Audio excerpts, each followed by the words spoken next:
and I'm Kate, and today we're going to do a movie review! Beautiful girls all over the world. I could be chasing, but my time would be wasted. So our first movie is Tangled! It's a 2010 fantasy comedy music film and is directed by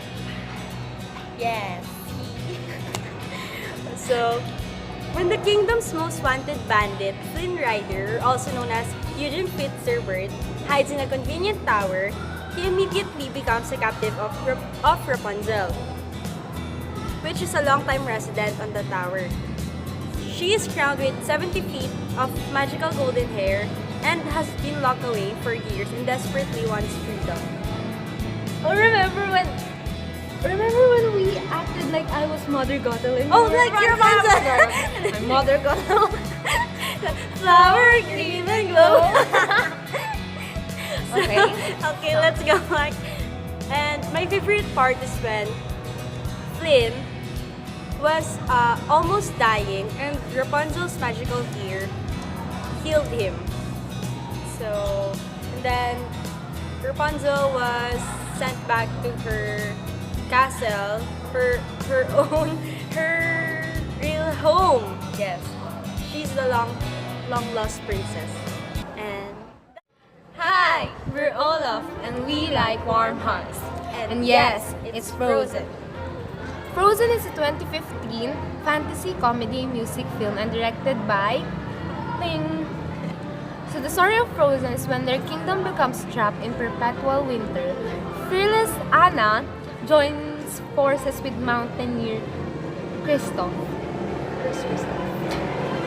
and his reindeer sidekick to find Anna's sister, Snow Queen Elsa, and break her icy spell.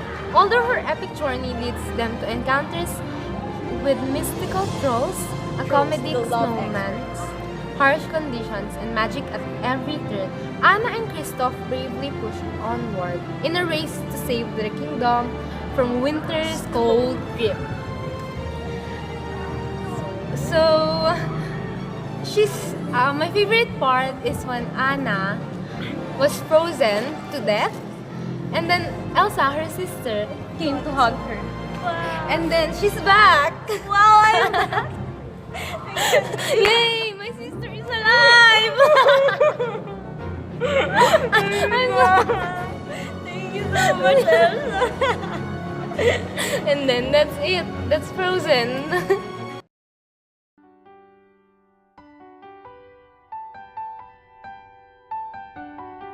Third movie is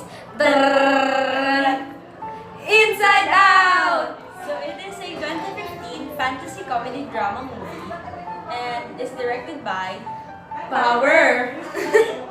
So, Riley is a happy hockey-loving 11-year-old Midwestern girl, but her world turns upside down when she and her parents move to San Francisco. Riley's emotions, led by Joy, try to guide her through this difficult life-changing event.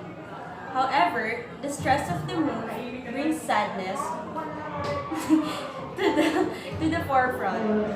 When joy and sadness are inadvertently swept into the far reaches of Riley's mind, the only emotions left in the headquarters are anger, fear, disgust. So, my favorite part is when Bing Bong sacrificed himself for Riley's happiness and sadness. It's the part when Bing Bong suddenly disappeared because of Riley forgetting her. That's all. What's the song? Who's the friend you like to play with? Bing Bong, Bing Bong. Oh, Moana, Maui, and the fourth movie, Moana. Okay, so Moana is a 2017 fantasy adventure film and was directed by Power. An adventurous teenager sails out on a daring mission to save her people. During her journey, Moana meets the once mighty demigod Maui, who guides her in her quest to become a master wayfinder. Together they sail across the open ocean on an action-packed voyage, encountering enormous monsters and impossible odds.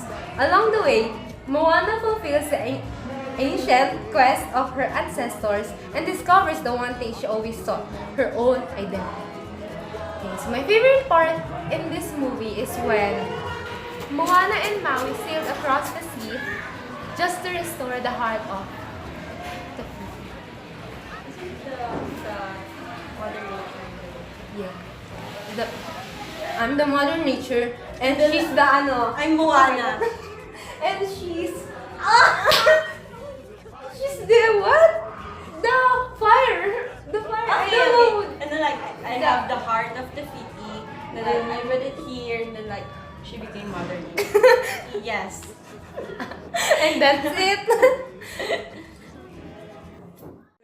Remember me. Remember me. And that is the last movie. Coco! So it is a 2017 fantasy Study. mystery. Remember me. And that is the 5th movie.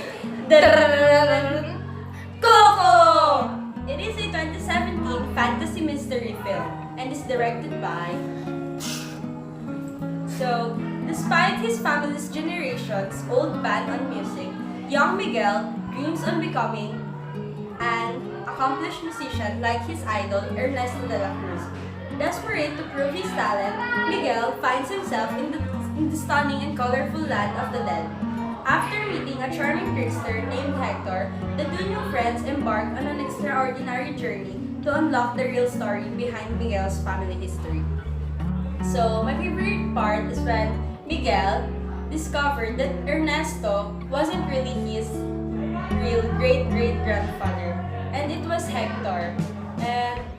And that time when Hector was almost dying, but Granny Coco or Mama Coco remembered Hector, and that made Hector still alive. Are you a grandfather of Hector?